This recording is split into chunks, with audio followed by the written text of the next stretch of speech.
actuellement, il y a la sœur Colombe qui voulait poser une Oui, question que tu as dit après. ok, Après, voilà. ok, d'accord. Donc, Non, pas vraiment. Je voulais juste savoir si c'était toute restitution qui était bonne à faire, quoi. Parce il y a aussi d'autres questions. Par exemple, ouais, il a demandé si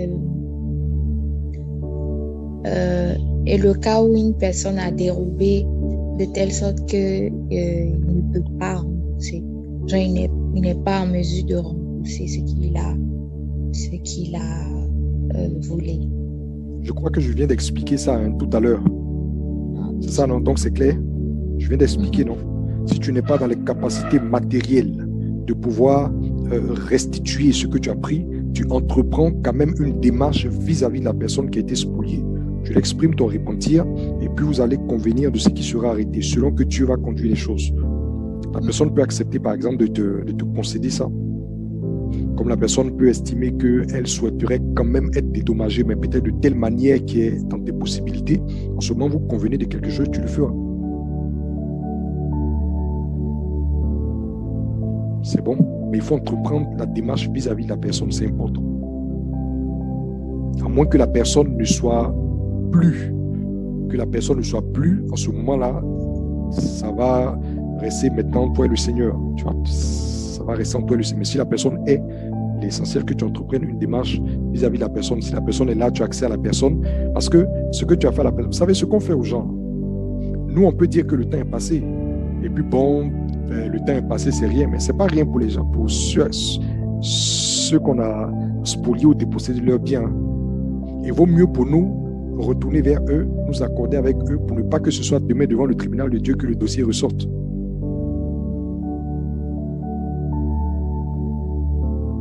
Vous comprenez, non? Voilà.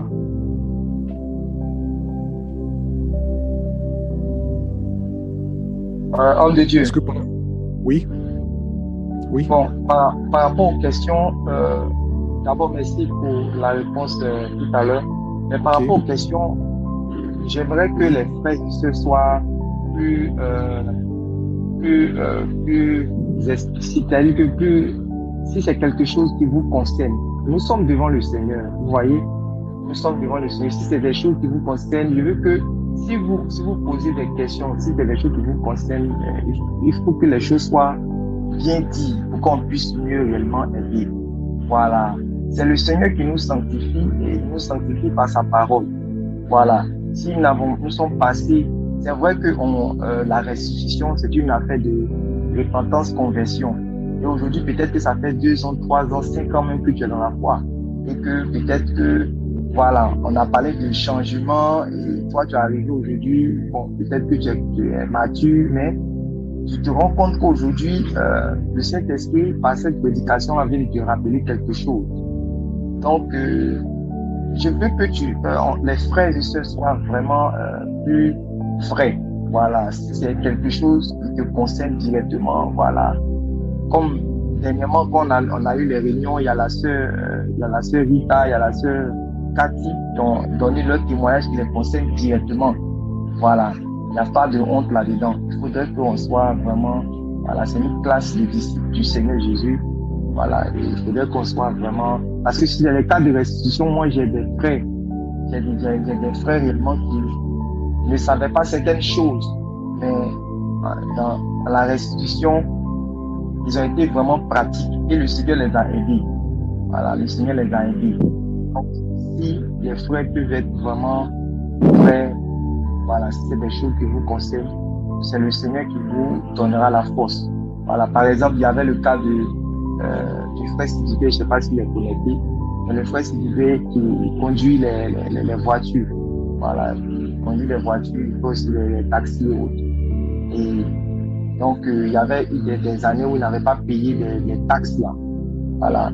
Et bon, lui, il était dans la foi, tout et tout, il continuait jusqu'à ce qu'on commence à prêcher sur le renoncement aux œuvres mortes, des choses comme ça. Il a été convaincu du péché par le Saint-Esprit, il a compris ce qu'il avait lieu de faire. Donc, il est venu me voir. Donc, je lui ai dit, voilà ce que tu dois faire, voilà ce que tu dois faire. Donc, il est allé Voilà, il est allé payer. Les taxes s'élevaient à plus de 200 000 et quelques. Voilà, ça creusait un gros trou dans sa trésorerie. Mais au nom du Seigneur, il est allé. Et quand il est allé, parce que tout à l'heure, on a dit que quand tu vas aller pour faire la restitution, on peut te dire, voilà, tu vas donner la moitié ou bien c'est pas la peine parce que plusieurs personnes n'ont pas fait. Toi, tu es venu, tu as fait. Mais lui, ce qu'il devait là, ils ont tout pris. Et ça, comme je le disais, ça creusait un gros trou dans sa trésorerie. Voilà. Donc, il ne faudrait pas qu'on se dise, bon, comme l'autre a fait, il est parti faire la restitution, que on lui a fait grâce, on l'a gracié, on l'a laissé. Ça veut dire que moi aussi, ils vont laisser. Non, ce n'est pas notre dû, ce n'est pas notre argent, ce n'est pas notre bien. C'est le bien de l'autre. Donc, notre devoir en tant que disciple du Seigneur Jésus, c'est de restituer le gars, c'est de restituer la dette, de restituer, comme on appelle ça, ce qu'on a dérobé. Voilà. Donc, c'est ce que je voulais dire. C'est des choses pratiques. C'est tout ça qu'on appelle la croix, des choses pratiques. C'est le Seigneur qui nous sanctifie au travers de cette parole. À chaque fois que moi j'entends ces genres de paroles, je m'examine. Voilà, de peur que je sois aussi, voilà, réprimandé par le Seigneur, rejeté par le Seigneur après avoir prêché aux autres. Voilà. Donc, s'il y a quelque chose qui te concerne directement, même si tu n'as pas dit ici, mais il faut que, voilà, il ne faut pas qu'on puisse voir ça en quelque chose d'amusement. Voilà. C'est le Seigneur qui nous aime. Voilà pourquoi il ne veut pas qu'il y ait quelque chose de nous encore, que nous trimballons encore dans notre vie. Voilà. Nous avons encore le temps de restituer et puis avancer. Donc, homme de Dieu, c'est ce que je voulais dire. Merci encore pour ce message-là. On rend grâce au Seigneur.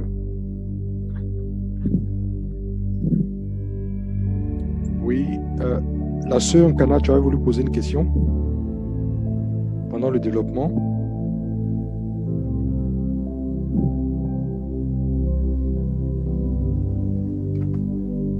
Oui, docteur, je voulais demander à quel niveau nous sommes engagés spirituellement lorsque, par exemple, on est dans un local, on paye le bail et c'est le propriétaire qui assure, par exemple, l'électricité et l'eau, et il ne le fait pas normalement, il ne paye pas. On se rend compte qu'il fait du trafic.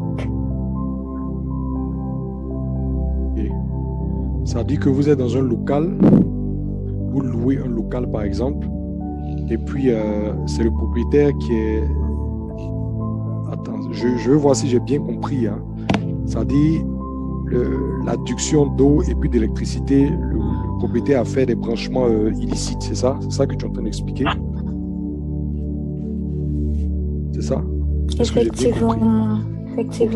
Ça veut dire que vous découvrez que le branchement de l'eau... Oui, effectivement, mais il...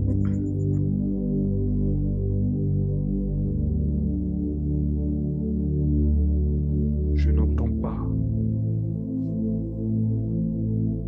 Est-ce que... Vous aussi, vous n'entendez pas, hein? C'est que la connexion n'est pas bonne à son niveau. Je disais... Je disais que on se rend compte après un certain nombre de temps que le bailleur fait des branchements illicites, mais on reverse quand même un certain montant chez lui. Et quand les entreprises gestionnaires de ces produits-là viennent, ils nous font savoir que le propriétaire ne fait un trafic illégal. À quel niveau est-ce que nous sommes engagés spirituellement par rapport à cette pratique-là, par exemple? Non, en fait, vis-à-vis, ça c'est un cas vraiment, c'est un cas direct, concret, et ce qui est bon même que tu poses. La première chose, c'est que quand il a engagé le processus de trafic, il ne vous a pas associé. Donc, vous n'êtes pas à la base complice de tout le système de trafic qui a été mis en place. Ça fait un. Donc, vous êtes des locataires ordinaires qui, voilà, vous louez un local avec tout ce qui va avec. En temps normal, c'est censé être correct, bien branché.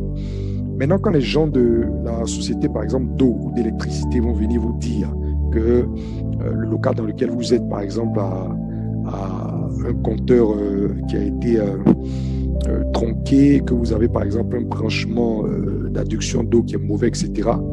Si le propriétaire ne veut pas régulariser la situation, ce que vous avez à faire maintenant que vous êtes informé du genre dans le local dans lequel vous êtes, c'est de prendre vos clics et vos claques et de partir.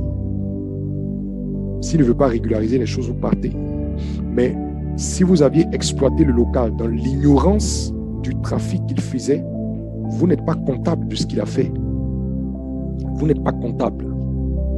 Si tant est que vous ignoriez ce qu'il a fait, vous n'êtes pas comptable. Mais maintenant que les gens de la société, par exemple, vous ont clairement dit que voici ce que le monsieur fait, voici ce que le monsieur fait, etc., etc., à partir de ce moment-là, s'il ne veut pas s'engager à sortir du système de trafic pour mettre des compteurs comme il se doit, les choses comme il se doit, vous, ce que vous avez à faire maintenant, c'est de partir. Parce que si vous ne partez pas, vous devenez maintenant complice en fait de ces manœuvres. Donc, c'est ça, il y a deux choses sur la table. Soit il change, soit vous partez. Mais pour ce qui a été fait précédemment, on ne peut pas vous tenir responsable parce que vous étiez dans l'ignorance de ce qu'il avait fait en dessous. C'est lui qui porte la responsabilité de ce qu'il a fait. Voilà.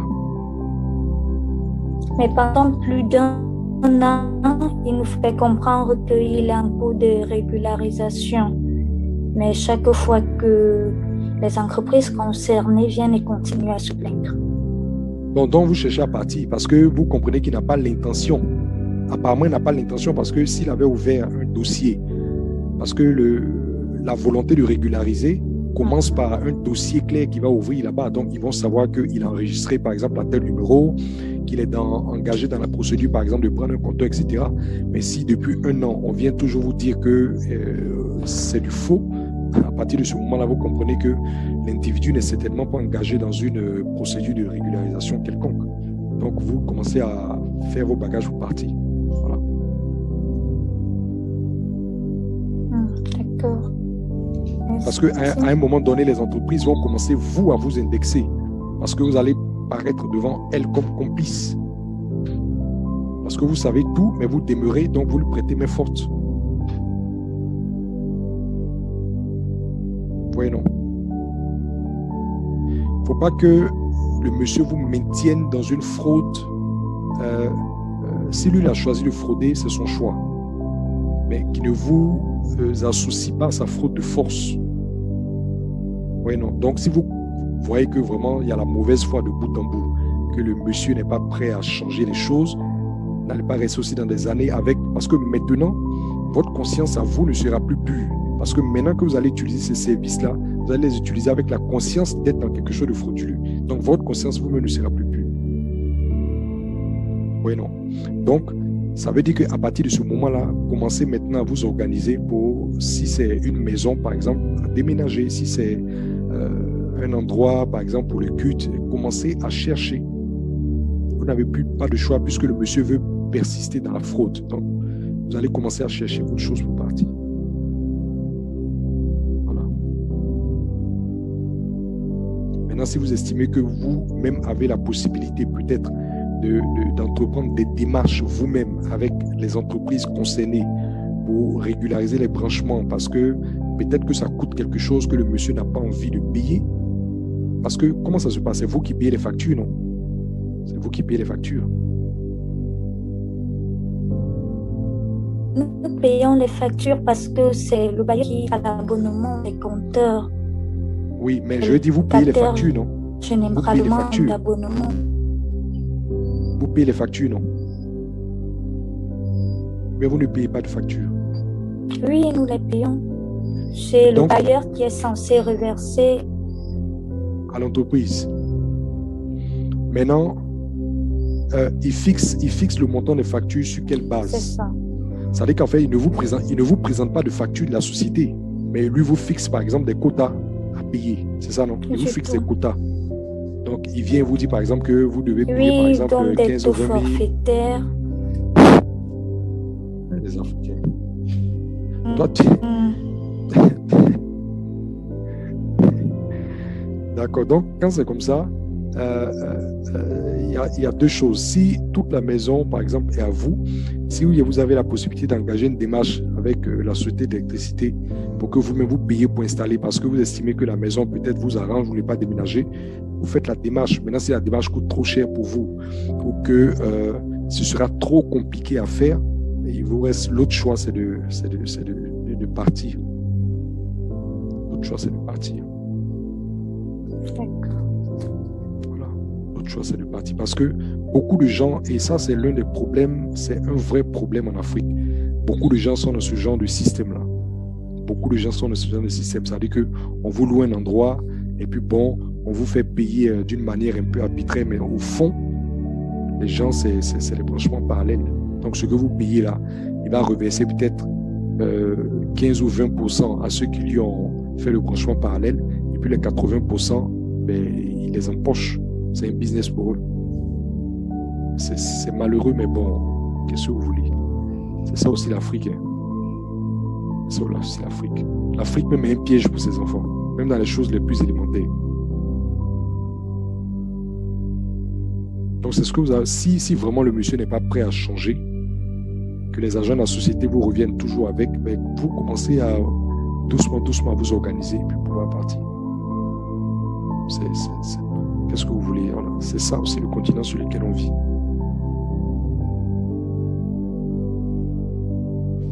Je me souviens que j'étais dans une maison comme ça où les questions de... Parce que ici, par exemple, au Ghana, il y a un terrible problème en matière d'adduction d'eau. En matière d'eau, c'est terrible. Vous avez des quartiers où il n'y a pas d'eau, c'est trop compliqué. J'étais dans une maison comme ça où les gens avaient installé un robinet, par exemple dans la cour, je crois en complicité avec certains agents. Parce que très souvent, les agents, même des sociétés là, c'est-à-dire que vous avez des agents complices, c'est toute une mafia. Ils avaient installé des robinets, un robinet dans lequel on pouvait prendre l'eau, et puis après le week-end, on ne pouvait pas prendre l'eau, etc. Par la grâce de Dieu, quand mon bail pour la période que j'avais avancée, l'argent que j'avais avancé est terminé, par la grâce de Dieu, j'ai pris mes clics et mes claques, je suis parti. Voilà. Il y a trop de... En Afrique, c'est toujours des choses comme ça, tout le temps, des fraudes ici, des choses là. Bon, anyway. Oui, autre question. L'heure est un peu avancée, vous n'êtes pas fatigué? Vous voulez encore poser des questions? Allez-y. Hein. Moi, il n'y a pas de problème pour moi. Moi, j'ai une question. Oui, vas-y. En fait, c'est pas une question, c'est... Je me suis rappelé aussi, en fait, j'ai un cas pratique. D'accord. En fait, c'est... Quand je suis arrivé en France, okay. C'est en 2015, donc ça date, 2015. En fait, à l'aéroport, j'ai rencontré deux personnes. C'était une dame et puis son compagnon. Okay. À l'aéroport au Maroc, Casablanca, je crois. Okay. Donc, la dame, elle m'a remis ses affaires et m'a dit qu'elle revient. Ok. Et je crois qu'ils sont sortis. Ils ont voulu faire peut-être du tourisme de transit, je ne sais pas. Et du coup, l'heure d'embarquement est arrivée. Et on était en train de suivre la file et tout. Moi, je me suis dit que j'allais les retrouver. Parce que j'avais parlé au préalable avec eux. Et il se trouvait que la dame elle me disait que mais on va en fait à peu près dans la même ville et tout ça. Donc, pour moi, dans tous les cas, voilà, même s'il arrivait que je ne les vois plus, d'une certaine manière, voilà, arrivé en France, on allait se retrouver. Mais il arrive que je prends le vol et tout, j'arrive, je ne les vois plus en fait. Et ils ont peut-être raté le vol. Je ne sais pas s'ils ont raté le vol et tout. Donc du coup, j'avais une petite valise de la dame et quelques... Et après, du coup, je suis arrivé. Bon, je ne connaissais pas trop l'endroit, tout ça. Je suis resté comme ça. Et c'est longtemps après l'idée de peut-être repartir à l'ambassade, peut-être me renseigner, m'est venue à l'esprit. Et après, c'est encore j'ai eu la paresse et puis j'ai oublié, le temps est passé. Et quand je me suis rappelé, peut-être 1 an après et tout, parce que j'avais toujours les affaires, c'est resté avec moi et j'ai foutu quelque part dans mes affaires. Donc jusqu'à aujourd'hui, en fait, j'ai déménagé encore récemment. Je me suis rappelé qu'il y avait les affaires de la dame là. Donc c'est un long manteau. Et puis j'ai vu un tapis de prière, quelque chose comme ça. Donc du coup, je me dis, qu'est-ce que j'allais faire avec ça? Alors je voulais pas jeter. D'accord. La première chose qu'il faut relever, c'est que tu n'as pas volé ces affaires-là. C'est des affaires qui t'ont été confiées et qui sont accidentellement restées avec toi. Ça, c'est la première chose. Tu comprends, non? Donc, tu n'es pas dans un schéma de restitution. Quoique, je peux te dire ce que tu pourrais faire, mais tu n'es pas dans un cas du genre, tu as piqué les affaires. La dame, non, tu n'as pas piqué les affaires. Et mieux, réjouis-toi de ce que c'est des affaires saines.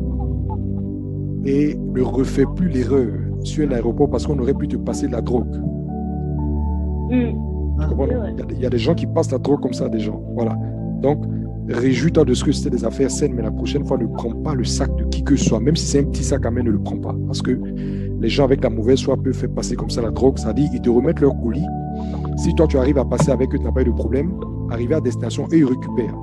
Mais si tu as un éventuel problème avec, ils solidarisent carrément de toi à l'aéroport et c'est toi qui payes les pots cassés. Donc, à l'avenir, ne fais plus ça. Maintenant, le paquet que tu as, si tu as la possibilité, par exemple, de retourner vers... si tu sais, dans vos causeries, tu sais, par exemple, de quelle nationalité elle est, que tu estimes que tu peux aller déposer à l'ambassade, tu peux le faire. Ou alors, ce qui est plus simple, c'est que ce qui vous a permis de vous rencontrer, c'est la compagnie. Donc, tu peux tout simplement retourner vers la compagnie et puis déposer les affaires. Peut-être que tu aurais pu le faire une semaine après, mais ça a duré. Le fait que ça a duré, c'est pas grave. Tu peux rempiler les affaires, ne les utilise pas, remplis-les, renvoie par exemple à la compagnie. J'ai voyagé avec quelqu'un que j'ai pu retrouver dans la file, etc. Donc je viens, je dépose. Voilà. Mais le fait que tu aies conservé ça avec toi ne te rend pas coupable de quoi que ce soit. Ce n'est pas des affaires que tu as volées. Voilà, c'est quelque chose qui est accidentellement resté entre tes mains parce que les gens ont peut-être raté leur vol, ou etc. Voilà. On suppose qu'ils ont raté leur vol, on suppose que c'est ça. Donc, voilà, tu avais ça, tu ne pouvais pas jeter à la poubelle, etc. Tu as gardé. Bon, avec le temps, tu n'as pas pu les retrouver. Bon, la dame, un peu, bon, tu as laissé la main. Tu récupères, tu reconnais exactement les affaires, non? Tu les prends, tu les remets dans son sac, tu déposes. Il y avait même deux. Non, la nourriture, on ne peut pas te reprocher d'avoir mangé la nourriture, elle allait être avariée. Non, on ne peut pas te reprocher. Oui, il faut comprendre que ce n'est pas quelque chose que tu as volé. Ce n'est pas quelque chose que tu as piqué. C'est quelque chose qui est accidentellement resté entre tes mains. C'est un peu comme, je veux dire, ça arrive quelquefois même pour les vendeuses à l'étalage. Quelquefois, pendant que tu es assis dans le véhicule, que tu es en train d'acheter quelque chose à la fenêtre, le véhicule peut démarrer soudainement. Pendant que tu es en train de sortir de l'argent, tu n'as pas pu, peut-être lancer sur la route, tu n'as pas pu. Mais l'article est resté entre tes mains, tu fais quoi? Tu ne jettes pas l'article dans la bourse? Non. Ce n'est pas un vol, je veux dire, ce n'est pas un vol. Voilà. Ce n'est pas quelque chose que tu as manigancé pour garder. Non. C'est accidentellement que c'est resté entre tes mains. Donc, la nourriture, tu ne vas pas la regarder se gâter. Non, tu pries, tu manges. De toute façon, c'est Dieu qui donne la nourriture. Oui, c'est Dieu qui donne la nourriture. Voilà. Tu pries, tu manges. Maintenant, les manteaux et autres, ça, bon, ça reste. À un moment donné, bon, tu remplis, tu renvoies à la compagnie, tu remplis, tu renvoies à l'ambassade, tu déposes quelque part, voilà, c'est fini. Ou alors, si tu trouves, si même c'est pas à l'ambassade, par exemple, si ça a duré, si c'était par exemple dans les 1-2 semaines, tu aurais pu faire, mais à la limite, même le manteau, etc., s'il y a peut-être des, comment on appelle ça, des SDF, que tu trouves que ce manteau-là peut protéger du froid, va leur donner le manteau au nom du Seigneur, c'est fini. Voilà. Parce qu'après 1 an, je ne crois pas que la compagnie, la dame aura encore le réflexe d'aller vers la compagnie pour demander. La compagnie aussi ne la connaît pas. Donc, la seule chose qui reste à faire, je veux dire, pour que ce manteau soit utile et que ça ne périsse pas peut-être dans un tiroir quelque part, on remet ça peut-être à quelqu'un qui souffre de froid dehors, un SDF, il va s'en revêtir. Voilà. Ce que la sœur vient de dire tout à l'heure. Ok. Voilà, ça répond en même temps à beaucoup de choses en fait. Par exemple, quand nous sommes en classe, okay. Il y a des devoirs ou bien une composition. Quand peut-être toi tu connais la matière, tu maîtrises tout. Voilà, puis peut-être ton voisin de derrière te demande, bon, il cherche la réponse. Voilà. Bon, lui, dans son cas, on va dire, il est en train de tricher. Parce que lui, il est en train de demander, chercher à voisin pour me donner la réponse et tout. Et toi qui lui montres aussi, toi qui lui montres la formule ou bien la réponse et tout, on ne va pas dire que comme c'est toi en fait qui connais et qui est en train de montrer, tu n'es pas en train de tricher. C'est-à-dire que vous deux, vous êtes en train de tricher. Si. Voilà, vous deux, vous êtes en train de tricher. Donc, c'est à peu près la même chose. C'est-à-dire que dans son cas, soit elle paye, c'est-à-dire qu'elle paye la carte même pour la dame, ou soit elle refuse en fait. Voilà. Voilà, elle refuse de faire. Parce que je prends un autre exemple encore. Je peux être dans ma famille, peut-être que j'ai un peu les moyens. Et je sais que par exemple en Afrique ici, tellement les choses sont devenues difficiles pour avoir les concours comme ENA et autres, il faut forcément, en tout cas, payer, corrompre. Voilà. Et donc, peut-être mes parents peuvent savoir que j'ai un peu d'argent. Par exemple, si c'est 500 000, si c'est 1 million, que je suis en possession de ça. Et puis peut-être c'est mes propres petits frères que j'aime, mais qui veulent passer réellement le concours. Et donc, souvent, ma maman peut m'appeler, c'est comment, voilà, elle va pas peut-être dire ça tout de suite comme ça, parce qu'elle sait que, par exemple, je suis chrétien ou bien serviteur de Dieu, bien elle va venir en parabole. En temps, toi, tu sais que c'est ça qu'elle veut dire. Voilà, c'est que c'est ça. Je dis des choses vraiment que j'ai vécues. Voilà, tu sais que c'est ça qu'elle veut dire. Mais il ne faut pas céder, dire que oui, tu vas tout comme c'est ton petit frère. Non. Tu ne dois pas rentrer dans ces choses-là. En tant qu'enfant de Dieu, on est une nouvelle création en Jésus-Christ. Ces choses-là, tout ce qui est dans, tout ce qui est ténèbres, tout ce qui est choses, ne doit pas. Parce que aujourd'hui, quand on entend péché, aujourd'hui, les gens entendent peut-être 3-4 péchés, par exemple, si c'est l'impudicité, fornication, le meurtre et autres. Il y a tous ces détails-là aussi qui sont là. Voilà. Et aujourd'hui, beaucoup d'enfants, beaucoup de chrétiens vivent dans ces choses. Dernièrement, j'ai parlé avec une sœur qui est au Danemark. Elle dit vraiment, elle est entrée dans une assemblée. Quand tu entres dans l'assemblée, bon, si tu regardes dans l'apparence, tu as dit waouh. Bon, en tout cas, ceux-là, tu sais qu'ils craignent Dieu. Mais dans le fond, c'était vraiment terrible parce que tout le monde est dans la corruption. Dans la corruption, les faux papiers, la fraude, beaucoup de choses. Voilà, en que toutes ces choses-là, le Seigneur voit cela. Et pour terminer, homme de Dieu, tout à l'heure, pendant que tu t'entends de parler, ça m'a rappelé aussi un cas vraiment de restitution, mais c'était au niveau de la délivrance. Parce que tu avais dit tout à l'heure que ça peut donner aussi accès à l'ennemi. Si, effectivement. Voilà. Et donc, je me rappelle, il y a des années passées, il y avait un programme où on est allé et quand on allait il y avait le culte et pendant la prière, tout, il y a eu une manifestation de démontage, une manifestation. Donc, il y a une jeune fille qui a commencé à bouger. Voilà, donc on nous a appelés pour chasser en fait l'esprit. Donc, on est allé, et quand j'ai trouvé en fait les frères qui étaient en train de chasser. Bon, quand je suis arrivé, l'esprit a maintenant dit automatiquement, m'a conduit en fait dans la racine du problème. Voilà, la racine du problème. Donc, j'ai commencé à parler en fait de restitution. Voilà, j'ai commencé à parler, dès que j'ai parlé de restitution, puis j'ai commencé à chasser l'esprit s'est manifesté, il est sorti. Donc, après ça, j'ai parlé avec la sœur et je lui ai dit, tu dois à qui? Voilà, tu as pris l'argent chez qui? Bon, elle était presque fâchée en fait. Voilà, c'est-à-dire que, et puis surtout que c'était la première fois que c'était dans les débuts que je suis arrivé dans l'assemblée. En fait. L'assemblée. Voilà. Et puis tu la dévoiles.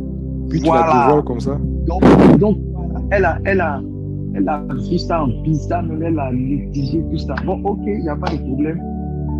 Et ce qu'elle suit, c'est juste après avoir dit cela que l'esprit s'est manifesté, puis il est sorti. Mais bon, elle n'a pas été humble pour discerner tout ça, mais elle a dit complètement. Elle a nié toutes ces choses.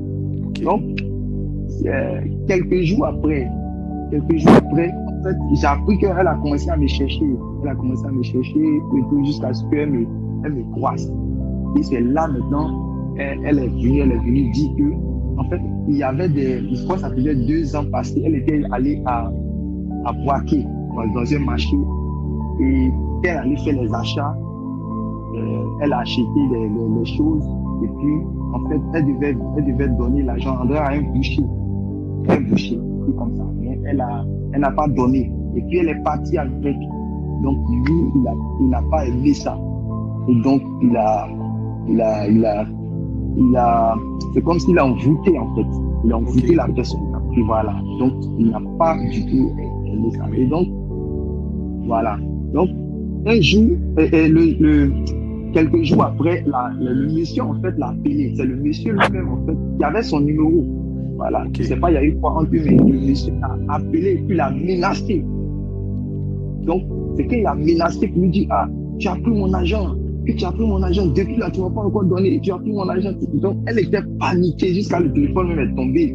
Elle dit le téléphone, quand elle parlait avec le téléphone est tombé, donc elle était paniquée.